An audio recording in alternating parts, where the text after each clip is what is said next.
എറണാകുളത്ത് ചക്കരപ്പറമ്പിൽ വാഹനാപകടം ഉണ്ടായി, 2 പേർക്ക് ദാരുണാന്ത്യം ഉണ്ടായി. KSRTC ബസ്സുകൾക്കിടയിൽപ്പെട്ട് 2 ബൈക്ക് യാത്രികർക്കാണ് അന്ത്യമുണ്ടായത്. കൂടുതൽ വിശദാംശങ്ങളുമായി കൊച്ചിയിൽ നിന്ന് വിഷ്ണു സുരേഷ് തത്സമയം ചേരുന്നു. Vishnu, good morning. വിഷ്ണു, എങ്ങനെയാണ് ഈ അപകടം ഉണ്ടായത്? എവിടെ വെച്ചാണ്, ഏത് സ്പോട്ടിൽ വെച്ചാണ് അപകടം ഉണ്ടായത്? കാര്യം ഇന്ന് രാവിലെ മരണത്തിൻ്റെ നമ്പറുകൾ കൂടിക്കൂടി വരികയാണ്.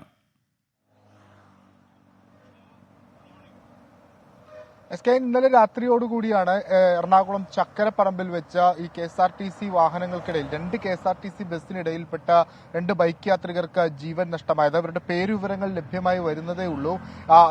ഇവരുടെ മൃതദേഹം നിലവിൽ ഇവിടുത്തെ ആശുപത്രിയിലേക്ക് മാറ്റിയിട്ടുണ്ട്, മെഡിക്കൽ കോളേജിലേക്ക് മാറ്റിയിട്ടുണ്ട്.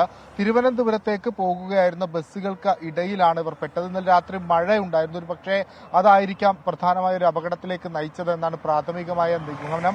ഹൈവേ പോലീസ് ഉൾപ്പെടെ എത്തി പരിശോധനകൾ ആരംഭിച്ചിട്ടുണ്ട്. എന്താണ് അപകട കാരണം എന്ന് കണ്ടെത്തേണ്ടിയിരിക്കുന്നു. ഇന്നലെ ആലപ്പുഴയിലും സമാനമായ രീതിയിൽ KSRTC ബസ് ഇടിച്ച് 2 സ്കൂട്ടർ യാത്രികർ മരിച്ചിരുന്നു. അതിന് പിന്നാലെയാണ് ഇപ്പോൾ എറണാകുളത്തും ഇത്തരത്തിൽ മരണം റിപ്പോർട്ട് ചെയ്യുന്നത്. നിരത്തുകളിൽ പൊലിയുന്ന ജീവന്റെ എണ്ണം എല്ലാ ദിവസവും വർദ്ധിച്ചു വരുന്നു. ഈ മാസം മാത്രം എറണാകുളത്തെ ഏകദേശം 5ലധികം ആളുകൾക്കാണ് ഇത്തരത്തിൽ റോഡിൽ ജീവൻ നഷ്ടപ്പെട്ടത്. ഈ KSRTC ബസ്സുകൾക്കിടയിൽ പെട്ടതുകൊണ്ട് തന്നെ വിശദമായ ഒരു അന്വേഷണം മോട്ടോർ വാഹന വകുപ്പിന്റെ ഭാഗത്തുനിന്നും ഈ വിഷയത്തിൽ ഉണ്ടാകുമെന്ന് അറിയിച്ചിട്ടുണ്ട്. മരിച്ചവരുടെ മൃതദേഹം ആശുപത്രിയിൽ സൂക്ഷിച്ചിരിക്കുകയാണ്. പോസ്റ്റ്മോർട്ടത്തിന് ശേഷം ബന്ധുക്കൾക്ക് വിട്ടു നൽകുമെന്നാണ് ലഭിക്കുന്ന വിവരം. SK.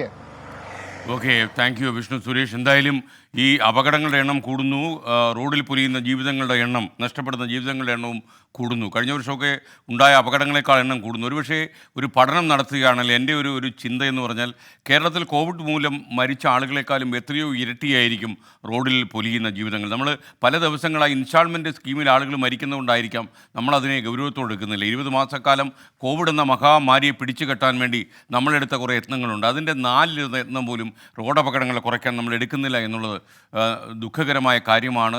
ഒരുപാട് രാഷ്ട്രീയവാദങ്ങൾക്ക് നടുവിൽ പെട്ടുവിടുന്ന നേതാക്കന്മാർക്ക് ഇതിനൊക്കെ എവിടെ നേരം എന്ന് നിങ്ങളെന്നോട് ചോദിച്ചാൽ ഞാൻ ഒന്നും പറയില്ല.